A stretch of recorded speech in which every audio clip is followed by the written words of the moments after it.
Anderson Silva versus Chris Weidman 3 is official. The two are set to box on the undercard of Jake Paul versus Gervonta Davis. What's up, guys? It's me, Anderson Silva. What's going on, guys? I have some big news. I have a good news. I come back to fight in November 14th on the Jake Paul card in Miami on Netflix. It's going to be on Netflix. Make sure you tune in because I'm going out there to beat him again. Stay tuned.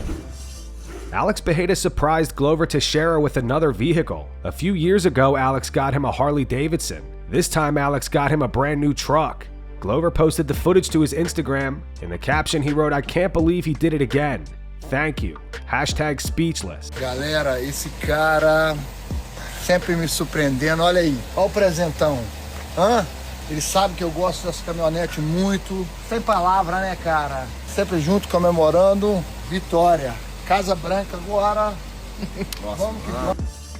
Tai Tuivasa is preparing to make his return to the UFC. Currently riding a 5-fight losing streak, Tuivasa last competed in August of 2024, where he dropped a split decision to Jairzinho Rozenstruik. Since that loss, he's made several appearances at events throughout the year, with fans quick to point out that he appeared to be out of shape. Tai posted this to his Instagram yesterday. He wrote, "I've done mad Hashtag blessed. Thank you for everyone that's been a part of my journey and supported. Love and appreciate yous all. Obviously not everyone are in these pics, but was just scrolling through having a laugh. I've done some mad met and kicked it with the best. Always big love to my big Uso Mark Hunt. He done so much for all us Islander boys. Thank you. I got heaps more banger pics in the vault. Big thank you to fighting in the UFC for some sick times. Blessed me with a lot, has given me many opportunities. I'm so excited to see what this next half of my career looks like. I'm still young and got heaps of left in me. I've had my little break. I'm ready for what next year's gonna bring. Whoever I'm fighting next, come ready." Khamzat Chimaev says he expected the fight with Dricus Du Plessis to be much more difficult than it actually was. Khamzat feels like the MMA community always downplays his wins, saying he won just because his opponents were too old. He said, "To be honest, I thought he'd be stronger than he was. He's not a bad fighter. I didn't let him work much. My wrestling and grappling techniques are on another level. That's why he couldn't show what he wanted in the fight. I remember when I beat Whitaker, broke his jaw. People started talking like he's just old now. And in his last fight, he showed up against RDR and it was a close fight. That fight could go either way. Same with Usman. When I defeated him, people were saying he just got old. Now he's a contender at 77 kg again." Justin Gaethje reacts to Khabib saying that he's the hardest hitter he's ever faced. Khabib said this roughly 4 years ago on Mike Tyson's podcast. How did it feel hearing Khabib say that you hit the hardest? Nobody hit me harder than Justin Gaethje. I hit him really hard. Kicked him really hard. And I hit him with a good right hand. Hearing Khabib say I hit the hardest is... He hit like truck. doesn't feel that good because he still beat me. Oh, undefeated! I did not win the championship, so... I mean, it's, yeah, I don't know. It's cool. Renato Moicano is relieved that he didn't accept the short notice fight with Charles Oliveira at UFC Rio because of how good Charles looked. However, Moicano believes Max Holloway would beat Charles if they rematch. Yeah. And let me tell you something, it will be very hard for Fiziev or for anyone at that night to beat Charles. He looked on point. I think Charles would have smothered Fiziev, bro. Anyone. He looked ready. I was saying I dodged a bullet, brother, because take that fight we'll on never know. On 3 weeks notice, not training, that would not be good. But the guy went over there and the guy looked very strong. He looked ready. He looked like he didn't want to lose. He seemed like so motivated since the Ilya knockout, bro. It's gonna be Oliveira versus Max Holloway. Who do you like in that fight from the Max past? Holloway. Do you like Max? Yeah, but Max Holloway said like maybe it's too much. He don't want to weigh that much. Yeah. I think Max wins, but if Max gives up his back, I think he's so. How he gonna give up his back? If someone can get his back, who will be? Charles. But he's not beating Max Holloway. I like this fight. I like this fight I think too. that's the fight to be made. Yeah. Carlos Prates posted footage of him sparring with Caio and other teammates as he prepares to face Leon Edwards at UFC 322 next month.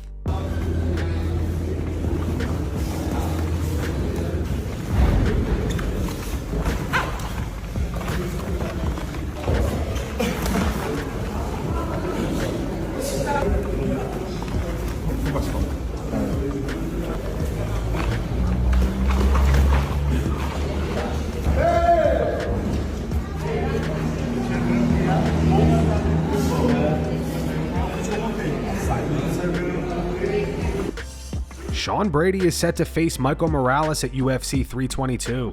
Many questioned why Brady accepted this fight due to the fact that he's currently ranked number 2 in the welterweight division and Morales is ranked 8th.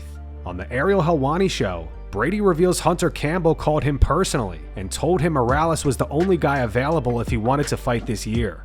So since Leon, I've only been offered 2 fights besides Morales. It was Ian in Chicago, I said yes, and then it was Ian for this weekend in Vancouver, and I said yes. And yeah, like that was kind of like the plan. And then eventually, like we didn't really hear anything. So Hunter Campbell called me personally, and he was the one who offered me Morales, and he kind of just like gave me the whole landscape, and he kind of said he was going a different way with Ian. And yeah, it's kind of how we ended up where we were ending up. They pretty much told me Morales was the only guy available if I wanted to fight this year. So yeah, I'm going to fight like that. And that's kind of how we are where we're at. Like Ian would have been the fight I would have wanted just because we were going back and forth. But in my mind, at the end of the day, Morales is 18-0.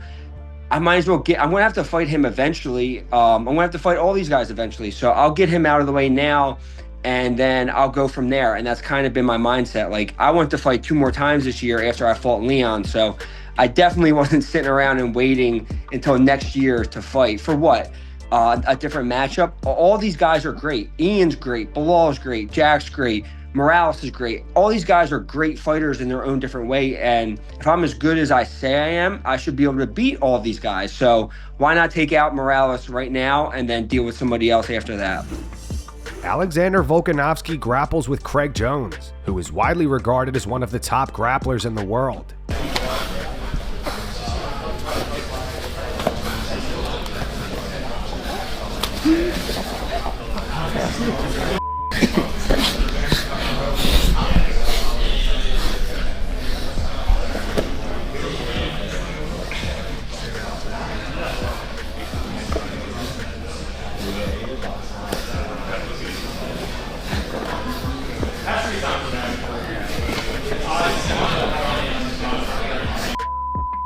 Damn! I was this close to getting out the whole time. Aljamain Sterling recently sat down with Daniel Cormier and opened up about the racism he faced following his disqualification win over Petr Yan. In 2021, Aljo challenged Yan for the bantamweight title, but the fight ended after Yan landed an illegal knee in the 4th round, resulting in a DQ, making Aljo the new champion. After the bout, many in the MMA community accused Aljo of exaggerating his injury to secure an easy win. Did that fuel you? Those people that were on your neck, did it fuel you to go out and fight better? 100%. Definitely fuel for the fire. And just imagine anything I posted, any friend or family member that posted me and I reposted, shared to like my story or whatever, they would just be in the DMs, either dropping the M-bomb, calling them monkeys. Really? Or... So he got racist. Yeah, and also just clown emojis nonstop. So I had a year and a half of just straight clown emojis on my page. And then after I won, the clown emojis disappeared. But isn't that ugly though? Like, isn't that ugly? But isn't that ugly that you got called those negative things, that just racism, because of a fight? Yeah. Because of the result of a fight, and you weren't the one that actually did the illegal blow. Yeah, it's fascinating. It's this people, man, society. This is why for athletes you have to have thick skin. And I had many people and a lot of consults starting to tell me like stay off of social media. And I was like, no, I'm not gonna let nobody bully me. I ain't gonna let the fans bully me. I ain't gonna let my family bully me into making me do something I don't want to do. Yeah. What am I supposed to do? I'm a man. I'm not gonna sit there and tuck my tail and hide from something that I'm not proud of, but I get a chance to right the ship, and sure enough, I got to right the ship. Magomed Ankalaev appears to be motivated to fight again since losing the light heavyweight title to Alex Pereira. Ank posted this video to his Instagram. In the caption, he wrote, "The path continues. It's just the beginning."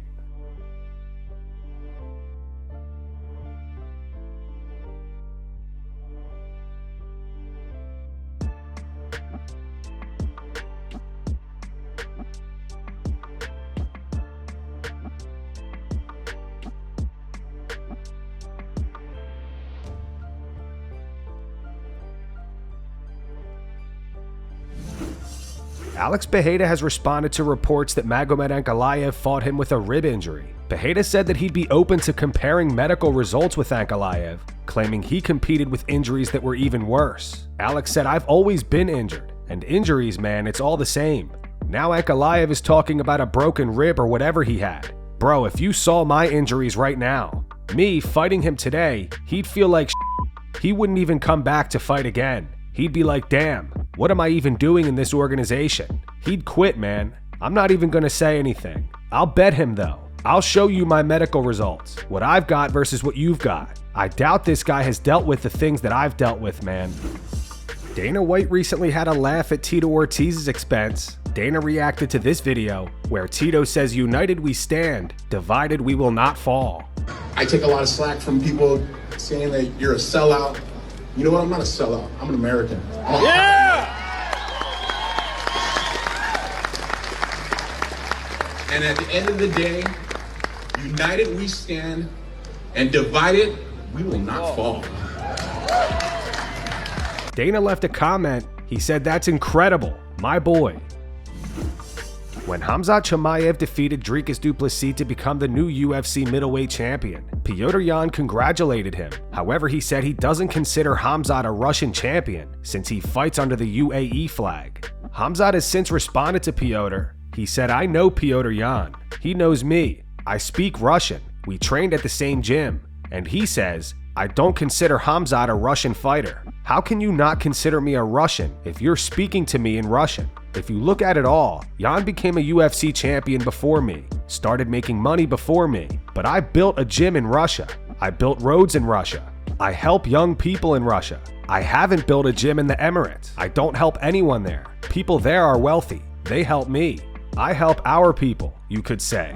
I even joked about his last name. How can a Chinese guy say that a Chechen isn't Russian? It stung a little, of course. Like many others, I represent Russia because I lived there, grew up there. If people consider Chechnya part of Russia, then I'm Russian."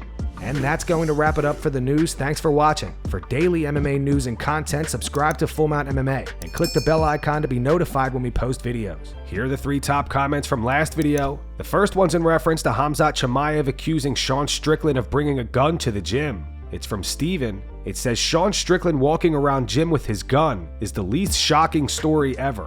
The second one's from Corbin. It says, "Henry's last fight will be fighting for his marriage after that Rampage video." And the final one's from Smoke Rising. It says, "Seriously, Khamzat, screw off with the double champ stuff. That'd be worst case scenario for the UFC. A guy who fights every few years holding up 2 divisions." Those were the 3 top comments from last video. If you want to be featured in the next one, all you have to do is comment down below. And if you missed yesterday's news, click the video on screen right now to get caught up.